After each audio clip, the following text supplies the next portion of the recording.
Chen Ping tidak sabar untuk melihat Huo Feng dan yang lainnya. Aku masih harus pergi ke gua dan mencari yang bernama Suyuki. Jika benar apa yang dikatakan Huo Feng dan yang lainnya, Suyuki akan dimakamkan di dalam gua untuk waktu yang lama, itu akan sangat berbahaya. Kata Gao Qilan. Tanda seru. Tidak perlu mencarinya, Yuki dibawa pergi. Chen Ping tahu tentang gua itu karena dia bisa merasakan nafas Suyuki dan yang lainnya di dalam gua, tetapi tidak ada seorang pun di dalam gua. Sekarang sepertinya Suyuki terluka dan tidak bisa bergerak sendiri, dia pasti dibawa pergi oleh orang lain. Diambil. Gao Qilan sedikit terkejut. Cepat dan bawa aku ke Huo Feng dan yang lainnya. Chen Ping mendesak Gao Qilan, dia ingin bergegas ke rumah Gao dan membawa Huo Feng dan yang lainnya keluar. Tenang, mereka berdua aman di rumahku sekarang, ujung utara kacau balau dan bahaya ada di mana-mana. Petik 2. Jika kamu mengambil mereka berdua, bisakah kamu melindungi mereka? Tidak ada cara untuk melindungi diri saya sendiri. Kata Gao Qilan kepada Chen Ping. Setelah Gao Qilan mengatakan ini, Chen Ping menjadi tenang. Dia akan mencari harta karun sekarang, jika dia membawa Huo Feng dan yang lainnya bersamanya, itu pasti sangat berbahaya. Lebih baik lebih aman di rumah Gao. Nona Gao, tolong bantu saya menjaga Huo Feng dan yang lainnya. Ketika saya menemukan harta karun itu, saya akan datang ke pintu dan berterima kasih secara pribadi. Petik 2.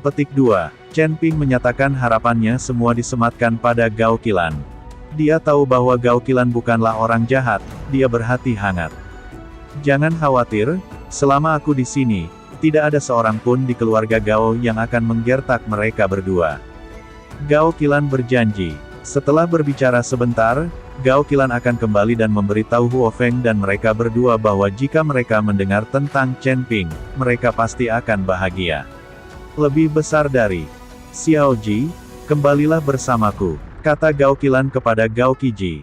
Kakak memintaku keluar untuk mengamati pergerakan iblis-iblis itu, dan mencari harta karun dan pecahan jiwa es di sepanjang jalan. Petik 2. Aku keluar dengan misi, aku tidak bisa kembali. Gao Qiji menggelengkan kepalanya dan berkata, dengan kemampuanmu, akan berbahaya jika di luar berantakan. Kamu kembali denganku, dan aku akan berbicara dengan kakak laki-lakiku. Gao Qilan bersikeras membiarkan Gao Qiji kembali. Lagi pula, kekuatan Gao Qiji di peringkat ketiga alam tubuh gabungan sudah dianggap paling rendah di ujung utara.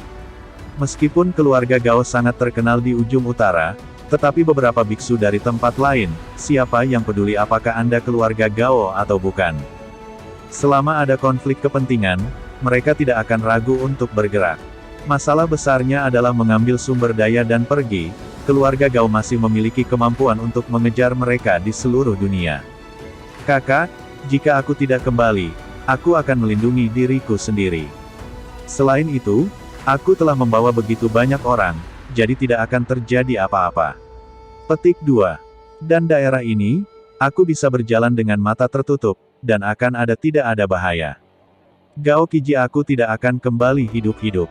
Melihat ini, Gao Qilan hanya bisa menghela nafas tak berdaya dan berkata, kamu tidak harus kembali.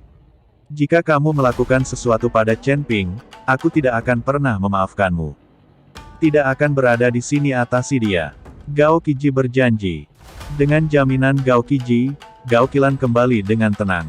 Setelah Gao Qilan pergi, Gao Qiji menatap Chen Ping dengan dingin, lalu membawa yang lain pergi. Hanya Chen Ping dan yang lainnya yang tersisa, terus mencari harta karun itu. Setelah beristirahat semalaman, beberapa orang mulai mencari harta karun lagi.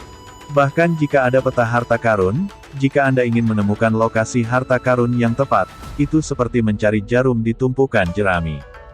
Tidak lama setelah Chen Ping dan yang lainnya pergi, Chen Ping mendeteksi dengan perasaan ilahi bahwa ada banyak aura yang berantakan tidak jauh dari mereka, dan seharusnya ada banyak biksu yang berkumpul. Ada situasi di depan, ayo pergi dan lihat. Chen Ping mempercepat langkahnya. Segera, Chen Ping dan yang lainnya melihat dari kejauhan, dan menemukan bahwa di depan gunung es, ada lebih dari selusin orang yang menunjuk ke depan gunung es, dan mereka tidak tahu apa yang sedang mereka diskusikan. Chen Ping dan yang lainnya berjalan mendekat, dan tiba-tiba menemukan bahwa sepotong gunung es telah runtuh di depannya, memperlihatkan sebuah lubang gelap. Pada saat ini, orang-orang ini berada di depan lubang tersebut, dan tidak ada yang berani masuk. Di antara orang-orang ini, Chen Ping tiba-tiba menemukan 3 orang yang dia temui ketika dia meninggalkan Kabupaten Jialing. Lao Kong, Lao Sun dan Zuo Qing. Saat itu, Lao Kong ditampar oleh Tuan Yan, dan mereka semua lari ketakutan. Pada saat ini, mereka bertiga juga melihat Chen Ping dan yang lainnya, dan Kong tua itu berjalan mendekat dengan senyum di wajahnya. Adik laki-laki, kebetulan sekali, aku tidak menyangka akan bertemu lagi. Lao Kong menyapa Chen Ping.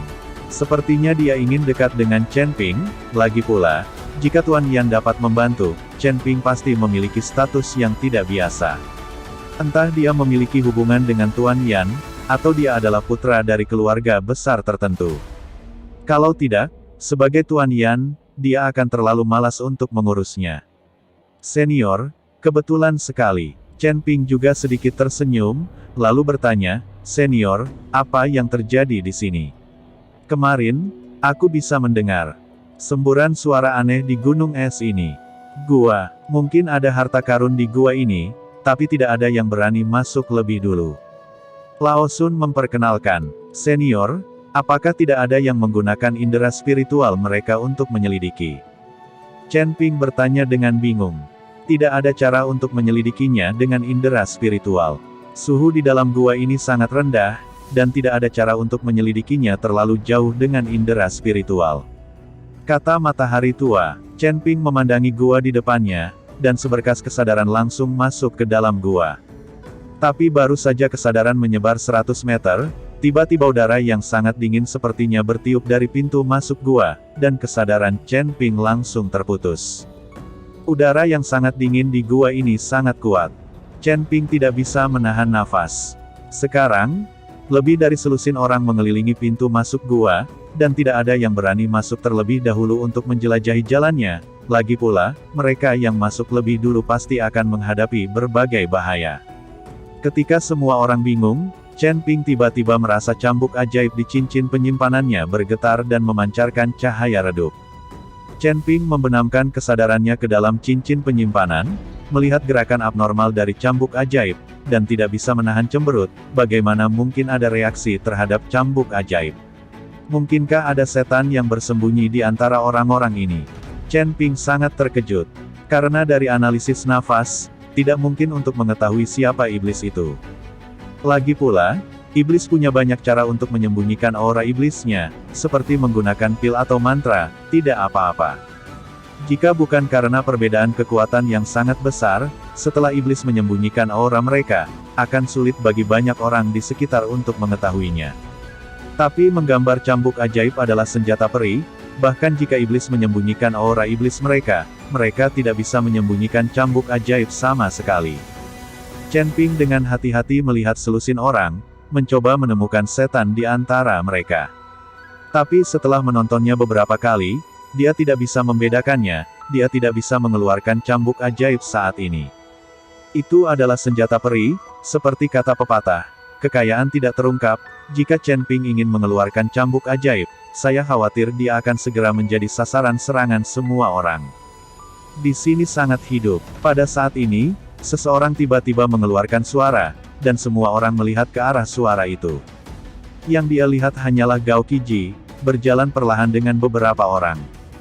Gao Qiji memiliki sedikit penghinaan di wajahnya. Bahkan jika di antara orang-orang ini, ada biksu kelas 8 di alam tubuh bugar, Gao Qiji tampaknya tidak peduli sama sekali. Lagi pula, ini di ujung utara, di tanah seluas 1 hektar milik keluarga Gao.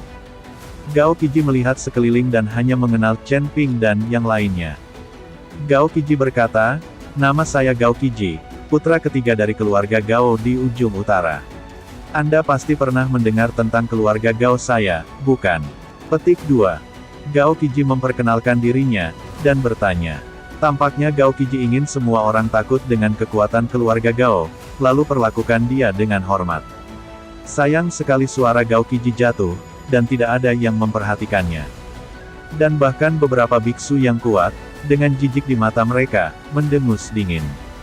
Kali ini, Gao Qiji sedikit malu, tapi dia tidak bisa marah. Lagi pula, bawahan yang dia bawa hanyalah peringkat kelima dari alam tubuh bugar, jika ada konflik dengan peringkat ke-8 dari alam tubuh bugar, dialah yang akan menderita.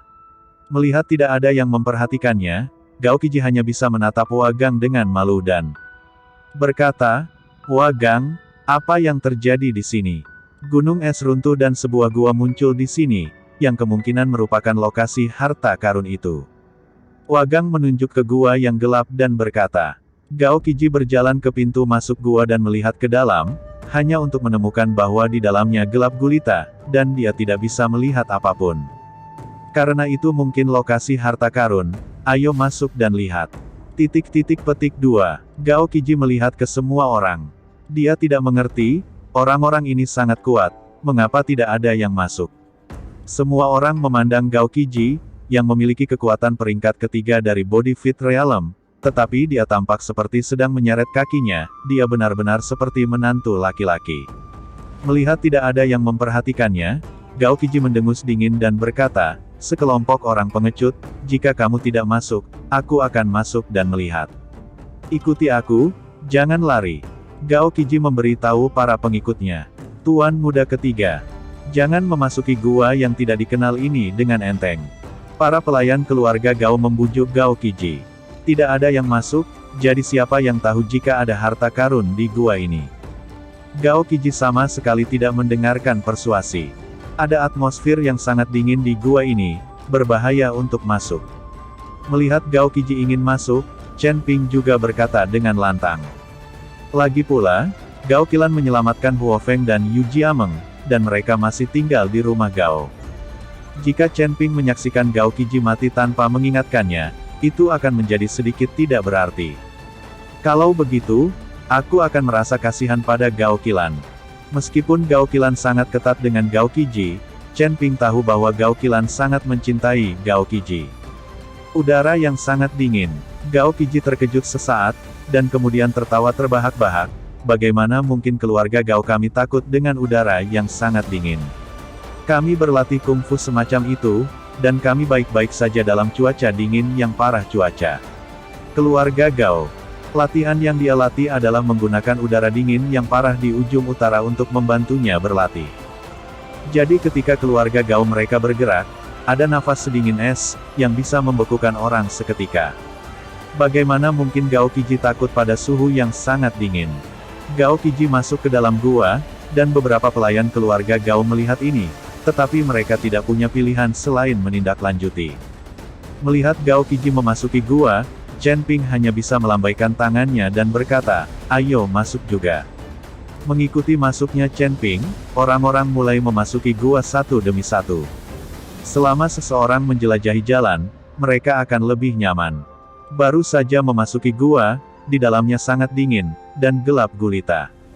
Tapi setelah berjalan dalam jarak tertentu, ada kristal es berkilau yang tak terhitung jumlahnya di dinding gua, dan kristal es ini menerangi seluruh gua dengan sangat terang. Gua ini sangat besar, dan memanjang miring ke bawah, meskipun pintu masuk gua tidak besar, semakin masuk ke dalam, semakin besar ruangnya. Semua orang berhati-hati, waspada, ada pembudidaya sihir di antara orang-orang ini. Chen Ping mengingatkan Liu Ruyan dan Ji Yun dengan suara rendah.